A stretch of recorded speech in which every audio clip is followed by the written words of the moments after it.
Well, the idea really came about from a conversation with Emily Ingram just after we'd made our first movie together. She wanted a new movie that could be digested, that could be consumed by our viewers in smaller sections. Everyone was coming out of lockdown, and it was a moment where we felt that something joyous, something that could be watched by actually all of the family, and something which could be watched in a minute here, a minute there, jumped around and have some sort of non-linear approach to a movie.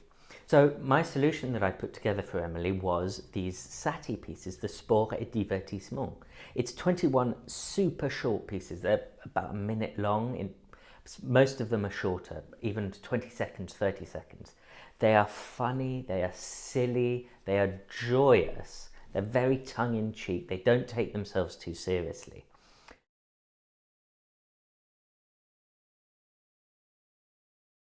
Well, the other thing about the Satie is that they're not, in the simplest terms, just music. There's actually 3 or 4 different art forms involved. They were originally conceived by Eric Satie and the artist Charles Martin as a magazine. So on one page you would have Satie's beautiful handwritten autograph, and on the other you would have Charles Martin's pictures.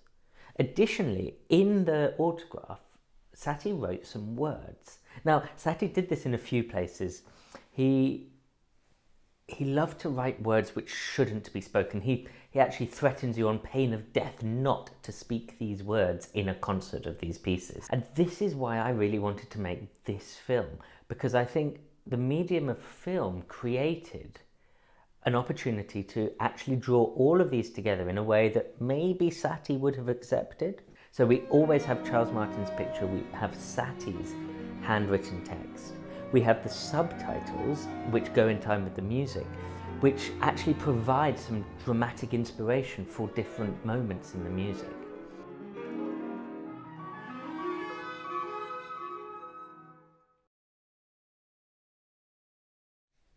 Yes, the pictures of Charles Martin didn't just provide a wonderful backdrop, but I wanted to really integrate them into the movie.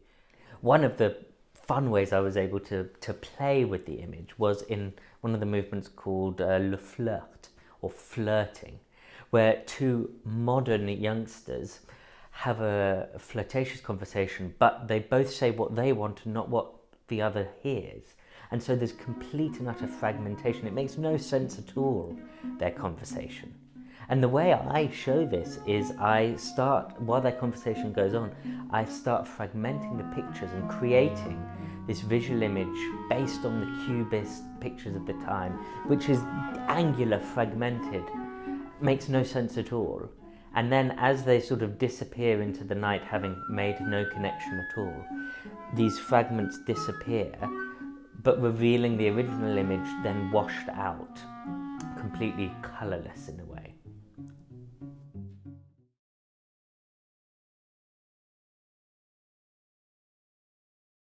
Well, yes, I was very inspired by some other filmmakers and also an English stage director, Nisha Jones, who I worked with on productions of Ollie Nussen's operas, Where the World Things Are and Higgledy Pop. And she created these extraordinary productions, all animated out of Maurice Sendak's original drawings. Another movie that really inspired me was René Clair's Entr'acte, which of course Satie not only stars in, but he also wrote this wonderful piece of music to. It's surrealist, it's Dada, it makes no sense. People jump around, gravity doesn't exist.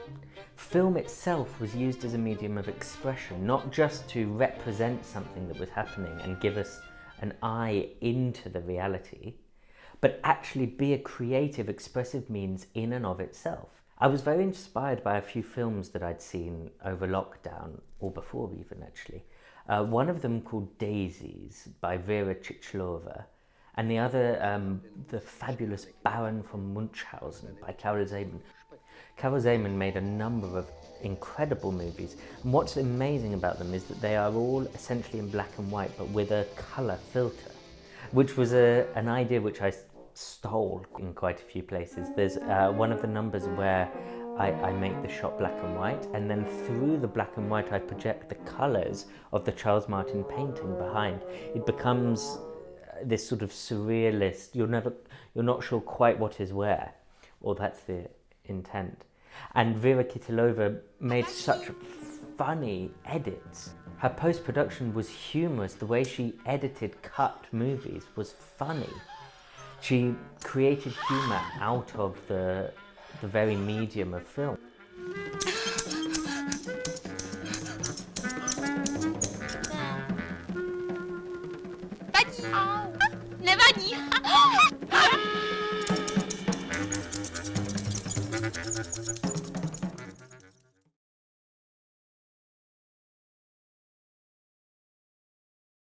Yes.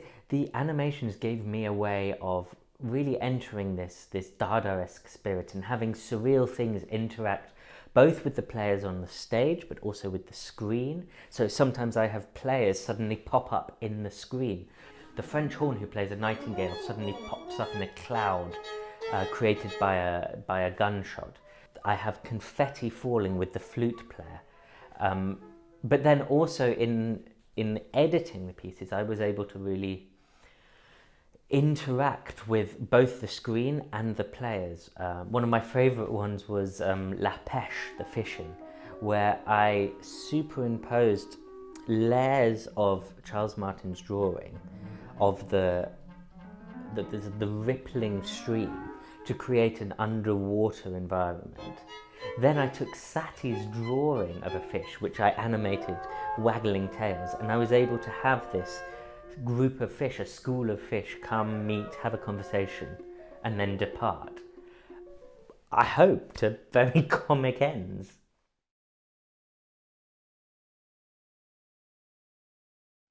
Some highlights. Oh, that's hard. I love every single one of the movements. So I suppose one of the more eccentric highlights is there's two movements where Satie, he explores boredom. So the first movement, the prelude or the chorale, which he says was written for the dumb and stupefied and shriveled up, is a Bach chorale where everything's wrong and it doesn't quite work, but it's absolutely fabulous. The other one is this movement, the tango, where he describes the devil dancing in this sort of pallid, beige hell. And it goes too slow, nothing really happens. The idea of it is that it's meant to repeat forever and ever and ever. So the effect is that you should get bored, and it is quite dull music, and Satie is again having fun with our emotions and our feelings as audience members. Some other highlights, well, in the movement of the picnic, I managed to use one of Satie's drawings of this extraordinary, imagined, fantastical aeroplane. I love that.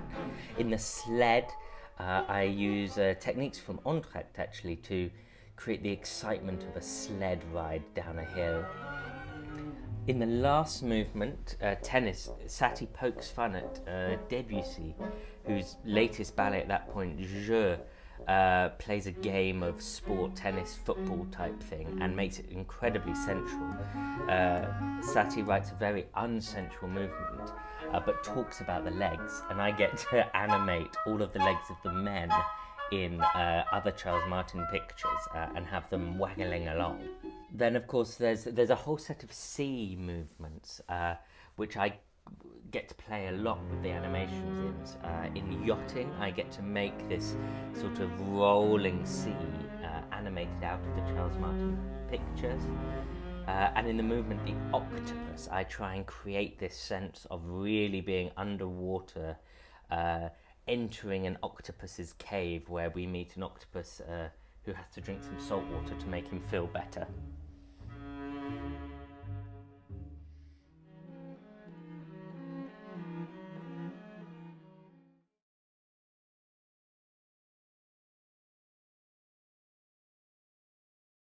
Oh yes, completely. It's such a luxury, really, to be able to expand the musical ideas into a visual language.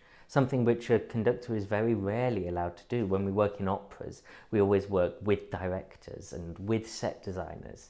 But with these movies that I made with Greengage, I hope that somehow there's a closer tie between the imagery, the film, and the music that's made. So, for instance, I have a certain approach, interpretive idea about Satie's music, which is I think that even among the tiny pieces, each phrase is somehow operatic or dramatic in and of itself and has its own character. And I hope that that is then expanded into this visual world where each moment has its own character, each movement has its own character, its own colour scheme, often taken out of the Charles Martin and put into the lighting or into the colour scheme of the subtitles or the animations. I'd love to think that because all of my ideas came out of the music, the notes, the score, the text that Satie did, and Charles Martin's pictures, that there is a homogeny to them, that the drama is tied together. So I love Satie's music, and one of the things which I think is super important in it is the way that each phrase, each moment is almost individualistic. I was able to really choreograph the film to the music.